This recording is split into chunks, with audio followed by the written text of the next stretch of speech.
Welcome to Relatively Damaged by Damaged Parents, where devastated, crumbled, fractured people come to learn maybe, just maybe, we're all a little bit damaged. Someone once told me it's safe to assume 50% of the people I meet are struggling and feel wounded in some way.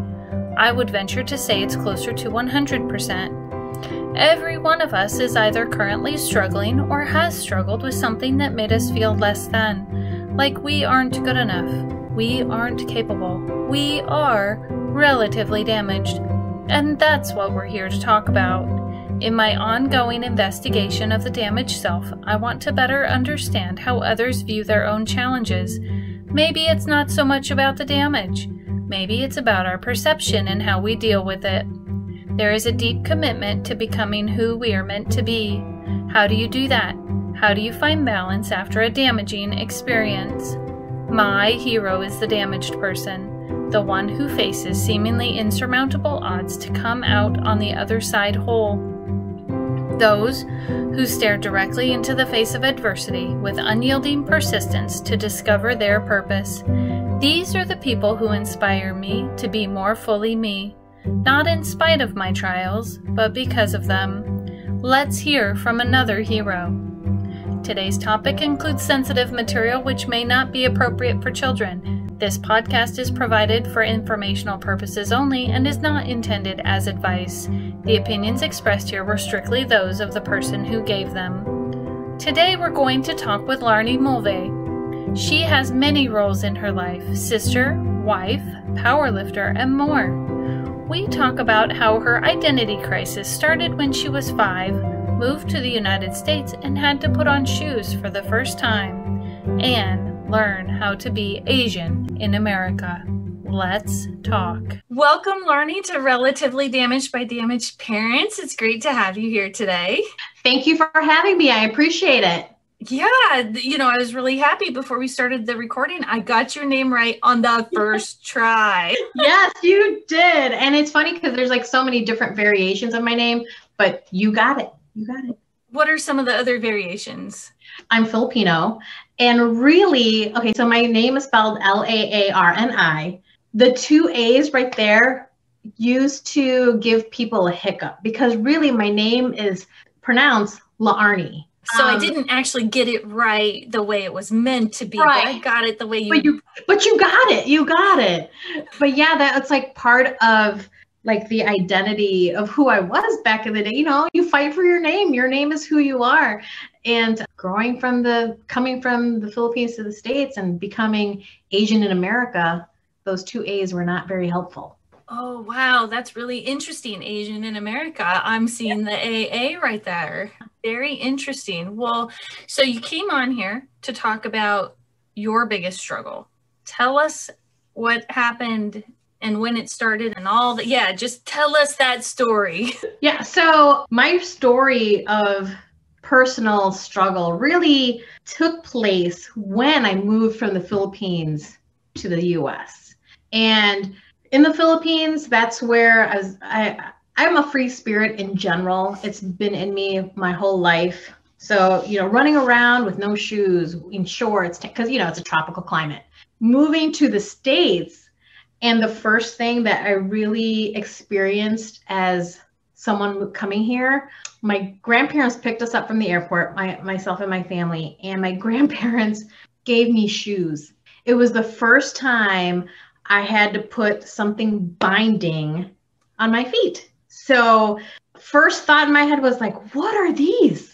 And you know how you put like those little booties on a dog and they walk kind of funky? That's how I felt. That's how I felt. I'm laughing hard because we did that. Okay, we did that. We have chihuahuas. We did that.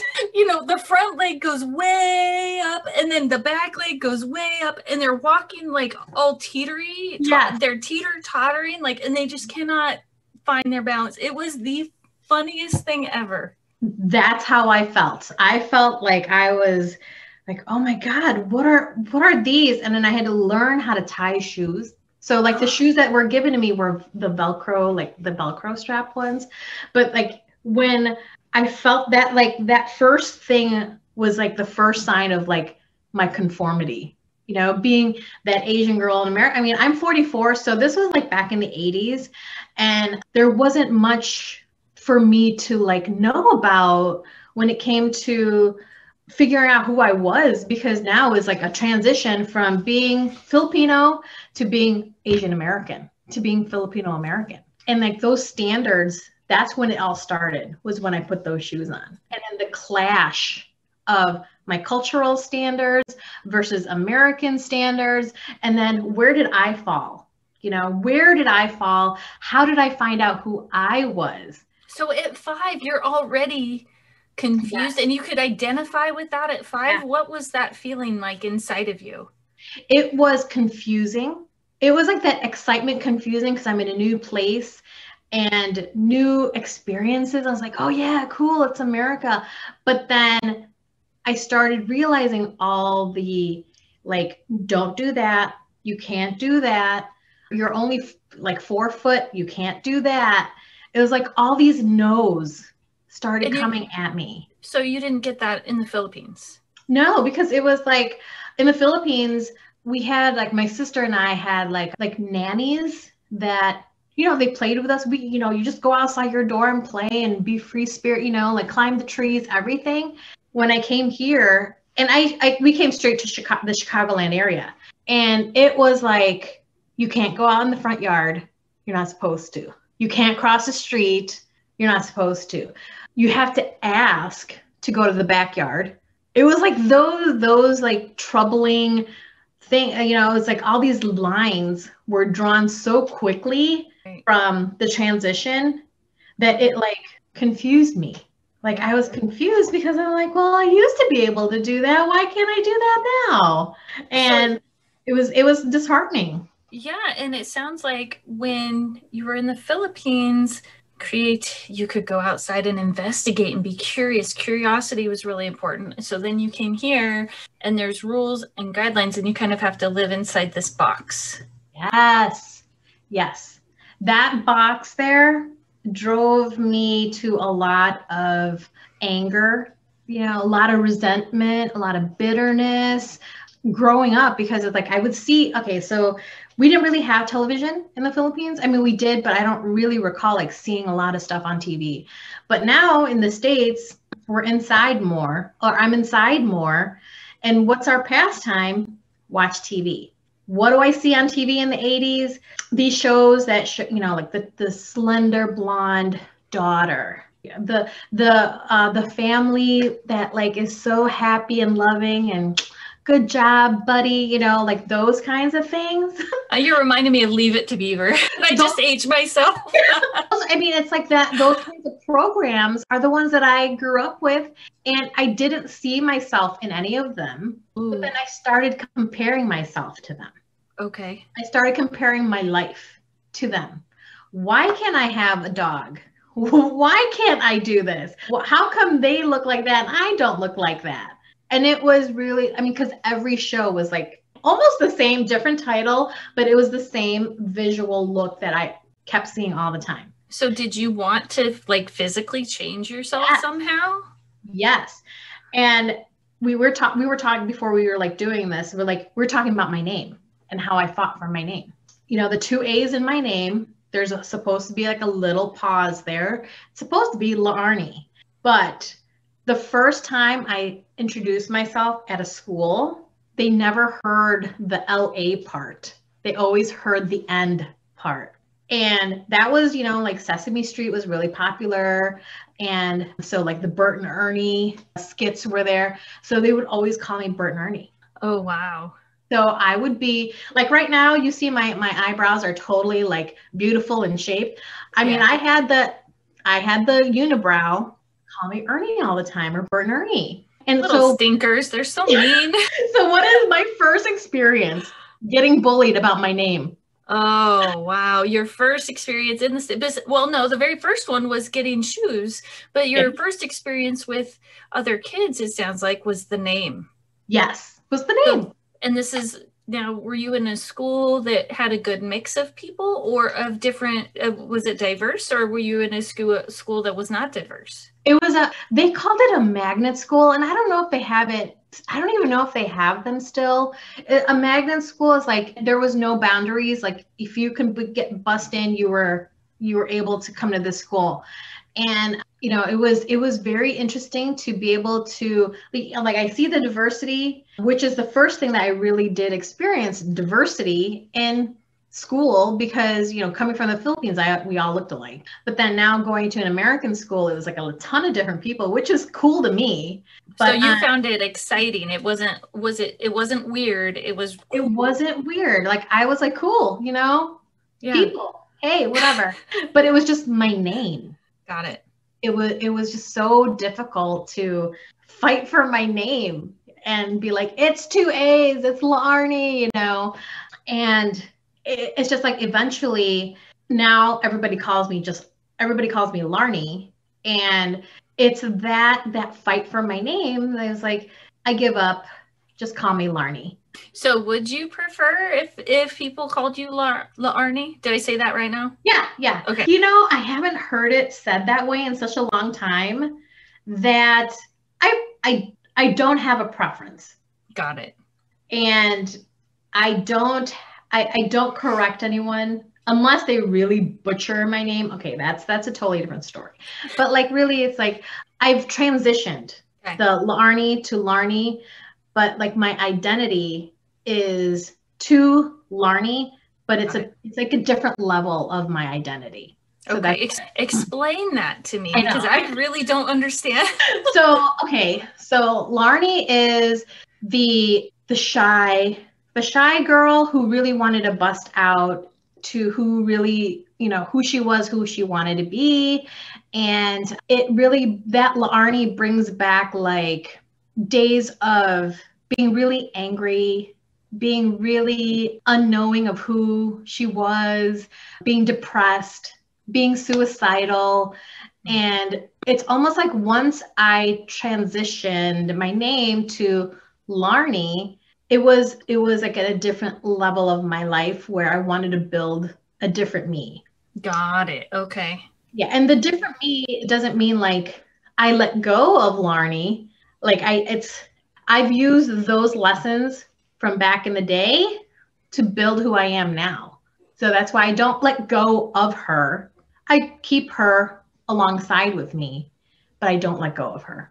Right. Now, I did hear you say at some point you were suicidal. Yeah. Was that also tied into this identity? I'm going to call it a crisis. Yes. Oh, no, yes. Yes, it was totally an identity crisis because, and this was like in my like teenage years. So this lasted many, many, many, many years. Yes. Okay. When we moved to one of the suburbs in the Chicagoland area, I tried to carry my name over, and I did my best, did whatever. It's Laarni.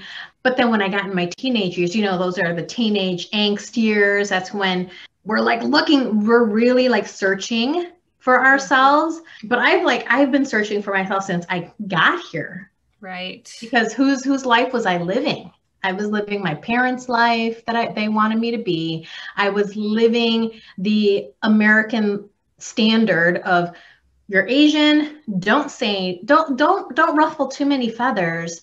You're small, so let's keep you small. Let's make sure that you don't have a voice. And that saying, you keep baby in a corner. I was in the corner.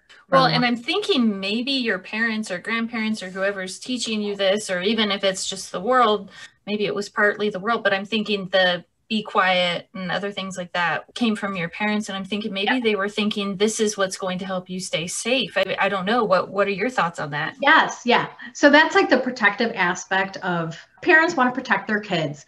And when we moved here, my parents needed to find jobs. And so they, went their ways in the morning, and I went to school, but keeping me inside was their protective way.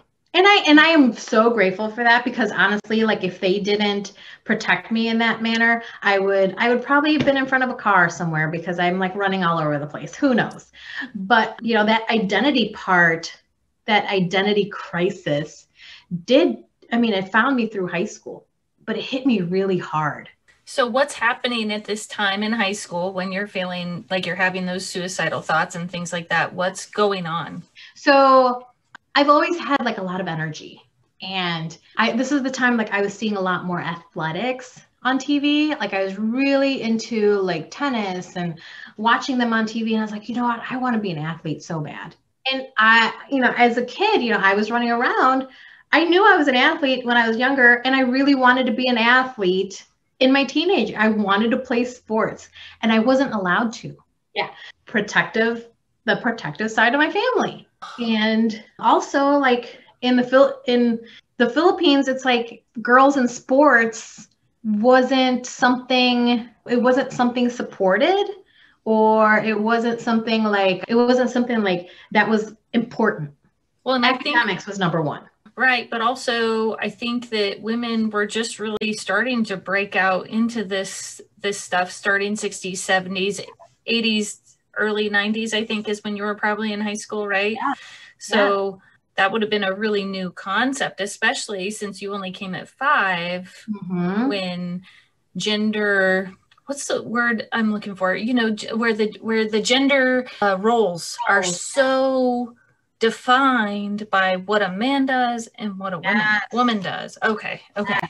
Yes. So there wasn't much that I saw in athletics, but I wanted to be an athlete so bad. So in high school, that was where everybody went to high school. Everybody went to play sports in high school. And that's what I saw on TV. So that's what I wanted to be. I wanted to go to school and play like some kind of sport. It didn't matter to you which one? No, I wanted to try them all. Okay, awesome. That's awesome. And I tried out for the dance team. And, the protective aspect of my parents, especially my dad, he found out that I went to go try out for the dance team. And he came to the school and took me out of the tryout. Oh, were you so embarrassed? I was like, okay, all right. Do you remember your thought in that moment of I'm sorry I cut you off. I just would have been so mad at Dad. Oh my gosh. That's where that underlying anger and bitterness comes from. Because I was like, Dad, this is what I wanted to do. Like, I want to do this. And he did not approve. Oh, he was like, no, you are not doing this. And then after that experience, I didn't try out for anything. Oh man. I did. Because I wanted to make sure my dad still loved me, even though I was still rebellious at that time. I just wanted to make sure he loved me. And so I didn't do anything to make him okay, right. Let me see if I get this right. In order to be true to yourself, Dad was going to be mad. And if Dad was mad, then your belief at that time was that he didn't love you for the simple reason that he was mad. Well, I don't know if that's true or not, right? We don't know that Dad would have withdrawn his love. I don't know. I don't know your dad. Yeah, but my dad, I knew he loved me, but I knew he was protective of me. And our heads always clashed. Even when I was at that time, our heads always clashed. And I wanted to do it, but I respected my father and I didn't do it. Okay. And so anything that I maybe not made him mad, but I just didn't want him to lose his daughter. That he used to tell my sister and I, I didn't raise weak children. And to me, in my mind, disrespecting my father was a weakness in my mind. You should be respectful to your father and everything. And I felt like whenever I rebelled, that was the disrespecting of him and our culture. And as much as I wanted to do this, but I'm a teenager, I need to be respectful to my family. So it was okay, I'm going to compromise right now in my teenage years, but deep down, not being able to express myself like that in movement, athletics or something like that, that really was the depressed part. That was my depressed part. That was, so maybe you felt crushed. Yeah. I was so disappointed that I couldn't be like everybody else. Everybody was doing stuff with their friends and going out, and I couldn't do that. That free spirit in me was like squishing me down, like squish, squish, squish. And that's where like all that anger and those suicidal thoughts. I used to punch things so hard. I'd like bust walls in my door. I would kick the couch so hard that I would break the back. Oh, no. Oh yeah, I was, and that's like that's the reason why I kind of knew what my strength was, because it was like if I could punch a hole, like that. And it was like I used to cut myself a lot on my hands and my forearms. That's how my outlet of that like oppressed feeling, that was like my outlet at that time. Can I ask you a question about that? So the cutting, did it, so it seems like with everything else that was going on, you had no sense of power. So I'm thinking maybe the cutting gave you like, I have control over this, or I've also heard it numbs the feeling. I don't know. Like when I look back and understand the cutting part that I did, it was like an impulsive reaction to being not being able to do something. And it was less, and this is going to sound like maybe indifferent to some people, but it was less damaging than putting a hole in the wall. Okay. And I think, though, everybody probably has different experiences. Those that do cut, there's different reasons behind it. I just wanted to better understand what was going on for you. Yeah, sure. It was like my impulsive outlet to do that quick cut and be like, that's your reminder, Laarni. That is your reminder to don't do that. Like, it was like, don't do that because you're going to ruffle those feathers. So almost like a punishment to yourself? It was part of that. Part of that, like, like the punishment, but also like, this is what you can do. Maybe people will see it and see how upset you are, and they'll ask. It was just so many different factors for me cutting. And they weren't deep cuts or anything, but it was enough. It was enough that once my sister saw it, she's like, you better stop cutting yourself. That was enough for me to stop doing it. Nice. Because somebody noticed. Yeah. And somebody I love noticed. I think that's why my sister and I are so close. We're each other's rock. But it was like, for her to notice it, it was like, oh, okay, people are going to start noticing, Laarni, don't do that. It was like the whole don't do that. I'm wondering, though, too, if it was also, not that it was just don't do it, but if it was also someone sees me and recognizes me. Somebody's going to see me. Well, I mean, like, from your sister's perspective, she sees me, what's inside of me, and she loves me and cares about me. I think it goes that deep. Yeah. And that's why my sister and I are like extremely close, and she knows who I am. She's like the one person who 100%, 110% knows who I am. And that's why I love her for it, because she's like, both of my parents are deceased now, but like she and I were so close, and she'll know. She knows my drive, and she knows things that I've gone through. So that's why it's like, when she saw that, she's like, don't you stop. You better stop doing that. That's awesome. I think you're so lucky to have someone that cares for you so much that could say it in a way that you really got that. So my question, though, with this suicidal stuff, was that with the cutting, or was that something later, or was it just all jumbled together? That was all jumbled together throughout my teenage years. And it, like, those suicidal thoughts came back a little bit in my 20s. There was that struggle again with trying to figure out who I was, where I wanted to be after high school. And it was, again, living the life my parents wanted me to live. And that lovely question. So what do you want to go to school for after high school? I don't know. I'm like, 16, 17 years old. I have no idea. And I don't know if you know the stereotype of like the Filipinos for the women, like, why didn't you go to nursing school? It's like, I don't want to be a nurse. Okay, so hold on real quick. So the cutting stopped in high school. Did things get better, or did you just kind of plug along, if you will? And Yeah. and then Plug along. Just okay. keep living. So you didn't really, right, so you didn't really solve the whatever it was happening inside of you. No. Okay.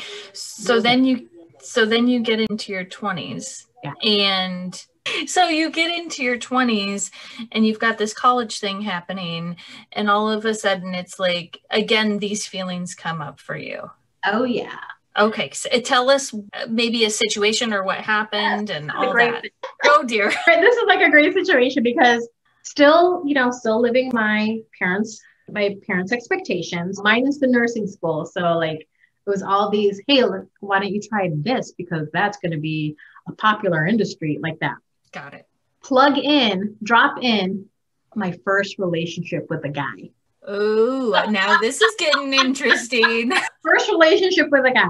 And it's like, I don't really count like my relationships like in high school and stuff like that, because those were like the superficial, oh, he's cute kind of things. But this relationship with a gentleman, and he was a great guy, but the first time I touched a weight, especially like a heavier weight, was with him. Physically, or like a barbell, like steel plate. Like he introduced me to a bodybuilding gym. Okay. And which was awesome. I loved it because it was like these big, like there's pictures of like muscular women and stuff. I'm like, that's what I want to do. That's what I want to be. Because I've always had that in me, like to be more strong, because I've always been physically strong. So it was the body God gave me and I was going to go with it. And eventually he like showed me like these weights and everything. He would do like a run around. Hey, you're lifting more than me. You shouldn't be lifting more than me.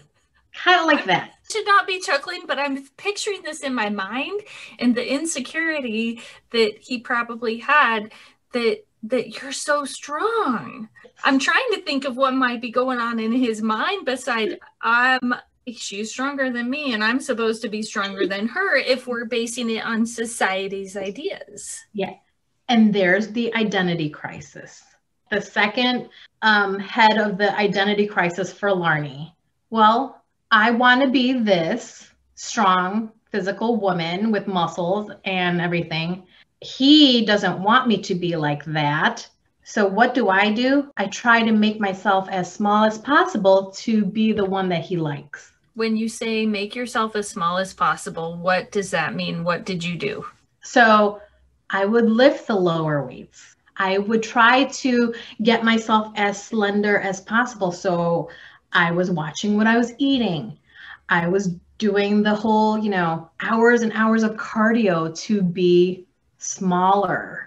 Tiny. Yeah, to thin out, to be thin. Yes, because that's kind of what he wanted. He didn't say that straight out, that he wanted me to be like this small girl, but to be compared to like maybe his friends' girlfriends who are smaller. I didn't fit that mold. Did he actually do that and compare you? No, but I can see it. Tell us what to you that looked like. So here's one thing. He used to go, yeah, I almost asked out his wife. His then wife. I mean, it was like they were back in the day, they were like just dating, but I was going to ask her out a long time ago. And I wish I would have. Like those kinds of comments. That hurts. Yeah. So those kinds of comments. So it's like, okay, that's, and then those kinds of little comments.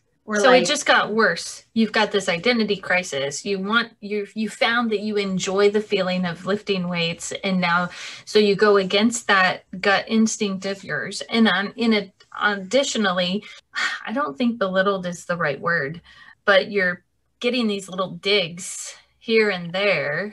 These jabs of, okay, I want to explode to this, but in my heart, I wasn't confident enough to be myself. Yeah. And so it was again, that depressive state of, why am I with this guy? I'm only with this guy because I feel, is it because I'm lonely? And so I had to find myself. Yeah. So you're working out though, and that's supposed to be giving you good endorphins and all this great stuff, but you were still sad. Yes. It's interesting how fitness could be a double-edged sword. It's supposed to give you the happy endorphins running, but then you have the judgment from other people who want to tear you down. Right. I hadn't thought of it that way before. Yeah. It's such a double-edged sword because it's like I've always wanted to be this fitness person, but with this gentleman, I felt like I should be this little bitty person. Yeah. So my soul didn't match my want. Yeah. And are you suicidal again? Are you getting suicide? That's where I was like, that's where I was like feeling that suicidal feeling again. And it was like that pulling of my senses, my heart, like, because I didn't know who I was.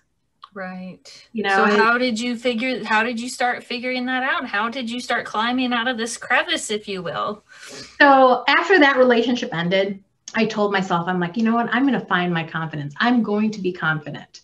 And I went back to school. I was trying different things, and I was starting to figure out the things that I like to do and that I wanted to do. And, you know, now that I'm older, it was easier to make the decisions that I wanted to do. And I got involved in like different sports, and I went to school for athletic training. It was the compromise between my parents wanting to be going to nursing school, but I got to be in athletics. So it was a great compromise, and it was good. It was a really good compromise because I was able to do the hands-on stuff that I wanted. I was around athletes, and I felt like an athlete myself because I was like, yay, I'm, you know, athletes too. And it was a great time of my life to be able to be part of that. Right. And I really hold athletics like so deep in my heart because that's what I wanted to be and be around. But the second coming of the depressed state. So there's another one. Oh, yes. Okay. This is in my 30s. I think that's important to point out, though, that this sometimes you may have it when you're younger, and then it might have something might trigger it, and then again it might get triggered, and then unfortunately, it might get triggered. Yes, but this was like the last time have come back into my life, and again, let's drop another relationship in there. Oh dear. And the pattern for me was I was really looking for love outside of myself. Explain that. So, okay. So this gentleman I met, he came again at the right time. I had moved away, and I didn't have my support group from home. And so I was meeting new people. And again, it was like going back to fighting for my name back in the day. Hi, I'm Laarni. And, you know, hi, I'm Laarni. What's your name? What is your name? Like that. So again, that like, oh my gosh, I don't know anybody, and I don't want to be bullied, and I don't know anybody. I don't have the support system. So it was like, oh shoot. Okay. All right. So this Band-Aid, it was like that Band-Aid of looking for love and acceptance elsewhere. Right. Because from inside, I was lonely. I was scared. I didn't know anybody. I wasn't sure if I didn't have my sister around. I wasn't sure if I was going to meet anybody. And I was in my 30s, and I was afraid. Okay, so you're afraid, and I'm also thinking you're thinking you just need someone in your life. I mean, am I on the right track there? Yeah.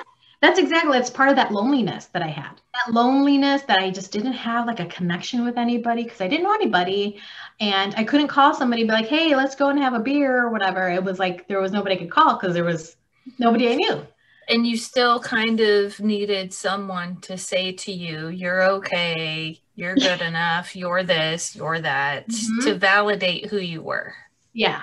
And this person just came in my life at the right time. And he was the Band-Aid. It was my Band-Aid. Me being that lonely person and really wanting to love somebody, he came at the right time and plugged that hole. He just like, let's just cover this up a little bit. When really inside, I was still like thinking that, I really want somebody to love me and blah, blah, blah, and I was alone. And he was the distraction in my life at that time. And like, for me, I thought we were in a relationship when really we weren't. And it was that manipulative aspect of the relationship that threw that Band-Aid on, because I thought I loved him, but really it was just because I was alone and lonely. When did you figure that out? So when I came back after I came back here into the Chicagoland area, I was still like wanting to be with this gentleman, even though we didn't live in the same state. And I was like, I can't be without you. Like I was in my mind, I was like, I can't be without this man because he was the only one that loved me. I want to be with him. I will do whatever I need to do to be with him. And that's that conformity part of me that wants to please somebody else and make myself something I didn't want to be. Yeah. It took a year of therapy. Yeah. For me to get over it. It was the best year of therapy in my life ever. Like honestly, if my therapist was still, I think she retired shortly after, but if she was still around, I would still go to her just to talk to her. Yeah. Sounds like you did a lot of processing with the therapist then. Yes. Yeah. And that's what I learned. My pattern of myself was to make myself conform to any relationship, any person, any group, because I didn't know my identity, because I didn't know who I was. And that stems from back in the day when I was younger. Yeah. So then how did you, so you're in this therapist. Is it during that year that you're starting to recognize who you want to be? It was like right after pretty much like the therapy sessions. And this was in my like late 30s, like 37, 38, where I told myself, I was like, you know what? No, this is not how I want to be. Because I started to know after therapy, I started to know more about myself. Right. I started realizing that how important I was. I started to realize my value. But the way I did that was through therapy, but I had to face all that stuff from the background.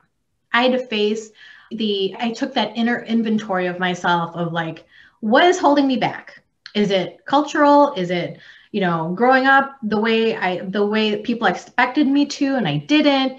Do I feel guilty about that? I had to really do like a lot of inner soul searching to find out that really I was living for somebody else. I was living for my parents. I was living for these men. I was living for, for relationships that really didn't support me or who I wanted to be. And it took a long time. And I am so glad that I did all that for myself, because now where I'm at, honestly, I'm the happiest I've ever been. That's fantastic. So this journey, though, so it sounds like it wasn't fast. It took a year of therapy. And then even after that, you found yourself making these new choices more in line with who you wanted to be. Correct. And not who you didn't want to be. Correct. I made choices with athletics, like sports I wanted to do. It was the best part about therapy. It gave me tools to understand, okay, is this person going to have my best interest, or is this person going to have my best interest that affects them in their way? It was almost like I had to be a little bit more selfish with myself and my time and my heart, because if I let everybody in. I was like, and that's where like I was letting the wrong people in. I was not letting the right people in, because I wanted approval, because I wanted like a lot of people to like me, and I wanted all, and that didn't work. So I'm wondering, because approval was so important to you, if that when you were choosing those people to let into your life, that you were inadvertently choosing the ones that weren't going to give you what you needed. That is correct. That is exactly what it is, because I just wanted people around me. Didn't matter who it was, but it wasn't the right people. I think that's really interesting, because I hadn't really thought of that as something even I would do, right? But I think I have done it. And it takes, for me, it like really took a lot of facing those bad things, facing those things that were questionable in my life, things that I've done that were questionable. Yeah. But also it took a lot of ownership. Yeah. I had to own up to those. And that's why I'm able to talk about it now, because it's the ownership part. Like it's once I owned who I was once I owned the things that I felt brought me joy, it changed my life. And that's why I say I'm like the happiest that I am been in a long time, in years and years and years since then, since therapy times, because I've taken ownership of my life now. And the days of wanting to lift heavy, I do that now. Even though it took, since it was like 1999 that gentleman told me that, 2019 was the first time I told myself I'm going to compete as an athlete, because I've always wanted to be considered an athlete. 2019, I was like, I'm going to compete in something. Oh, you know what? I'm going to compete in powerlifting. March 2019, I picked up a barbell. My first competition was in November 2019, and it was amazing. Wow. And that was where I felt myself. Right. So how did you, when you say own it, I don't think you mean lip service to say I own who I am. I think you mean action. Am I on the right track there? So it's taking who you want to be and even maybe some of that past and saying, yep, this happened to me. Yep, exactly. It was for a long time, well, for me, it was like I suppressed a lot of stuff because I was embarrassed. Right. I was like, I don't want people to think bad of me or whatever. And if somebody would think bad of me, let them. That's your business, not mine. I used to tell myself in the beginning, like, you know what? It's not if you don't like me, you don't like me. I can't make you like me. That's your business. Yeah, I'm gonna move on with my life and do whatever. So you can do whatever you want with your life. We don't have to. We can be cordial when you see each other, but you're not coming into my space. You're not going to take my energy. Yeah. So I started like understanding that more about myself, and that's part of that ownership. Like you're not. It's like I'm me. You're you. There's a lot of things that I may not like about you. That's my business. And vice versa, that's your business. I only have one life, and I'm going to live it the way I want to. I'm going to build it the way I want to see it. So it sounds like you're going to build it true to who you are. Exactly. And not to who you think you should be. Exactly. Like not having like a female example of like female in strength from back in the day. That's why I'm building who I am now. So the next generation can maybe see me as an example. Right. Okay, so you got into powerlifting. Yeah. Tell us. I mean, it sounds like you kind of, let's see, I don't want to say that. It seems like you found a tremendous amount of strength in powerlifting and not just physical. Correct. Yes. I talked to my coach, like when I first met my coach, we talked about like women's strength sports and stuff, because he's a powerlifter, but also a strongman competitor. And we talked about like how women are afraid of their own strength, and not just like inside. I'm like not just physically, but like here in their head. And it got me just thinking about myself. And I'm like, I know I'm physically strong. It's my outlet of therapy to do this. But what I've learned so much from that, like the beginning from 2019 to like November 2019, within that span of time, like the lessons powerlifting has taught me to build my confidence more, to be more comfortable with myself, to embrace the strength that I have been given, to embrace the strength that I can create in myself. That's the joy that I find in myself. You think it'd be like weird, but like that's what it is. But it's also helped me like challenge myself, like to apply for a job that I know I wasn't going to get. But I'm going to apply for it anyway. Right. And I feel like a lot of women just feel, we overanalyze everything. That's just like some of us who we just overanalyze. Mm-hmm. And we like talk ourselves out of our capability. Yeah, I can relate to that. I resonate with that. No, I shouldn't. No, it's like, just what if you do apply and you do get it? Now what? Yeah. Shoot. Okay, you got it. Great. Run with it. What if you don't get it? Okay, great. You didn't get it. That's fine. Learn how you can get it. Right. And those are the lessons that like powerlifting has taught me. Like I may not have been able to lift 400 in the gym. 400 pounds. Yeah. Like during training, it's 400, like my goal was to lift 400 in my next competition. Okay. I didn't get it in the gym and it crushed me. It mentally crushed me. Wait, hold on. So from March 2019 to November, your goal was 400, or this was a new goal? So this was the new goal just recently. Okay. So my first competition, I wanted to do, I think like over 300 as my deadlift. I don't know if you have like a powerlifting competition, but I wanted a deadlift over 300. That was my goal. And I hit it. So the deadlift, if I'm thinking of the right thing, the bar's on the ground and you start in a squatted position and you bring the barbell up and you push it. No, the deadlift is just picking up the bar from the ground up to like your mid thigh. Okay. So, it looks simple enough, right? Right. So like that, my first goal, 300 pounds. My second goal, this most current competition, I was like, you know what? I really, really want to do 400 plus. I really do. And in the gym, like during training, some of the days were really hard. And that's because like my mind wasn't in it.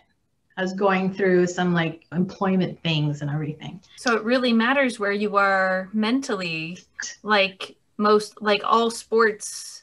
You have to we're learning nowadays, right? That there's this huge mental thing that happens. Correct. Okay. So this past competition, it was November of 2020. And I told my coach is like, hey, do you want to know your numbers that you're going to do? It's like, nope, because I need to focus. Right. And my mind will attach with my heart, which means I can like bring it out into physical form. So I get to my deadlift and it's my last attempt because you get 3 attempts. Like it was my last deadlift attempt and I did it. Whatever the weight was, I didn't know what it was. I did it. And my coach goes, you know what you just pulled, right? I said, what? He's like, 402. Oh my gosh. What did that feel like? I was like, what? I was like, that was my goal. And he's like, you know what? And you had more in you. And that's what like powerlifting for me, like we're so quick to talk ourselves out of our capability. And then when you do it, you're like, oh, I guess there is more in me. And that's like really like what I want to encompass in like the women around me and people in general, that there's so much more in you that like you really haven't tapped into yet. Right. And it takes a while to get to there, but once you kind of like take your inner inventory and do all that stuff and like, like your mind is here, your heart is here. And then once they lock like that, oh my gosh, the things that you can do. Right. Okay. So with that said, 3 things you want the audience to think about, or 3 tools you want to give them, or a mixture of both that will help them maintain hope in the midst of a struggle. Oh, sure. So one thing, it's MORE, moments of reflection every day. And that just means take the time every day to plug out what are the positive things that happened to you today.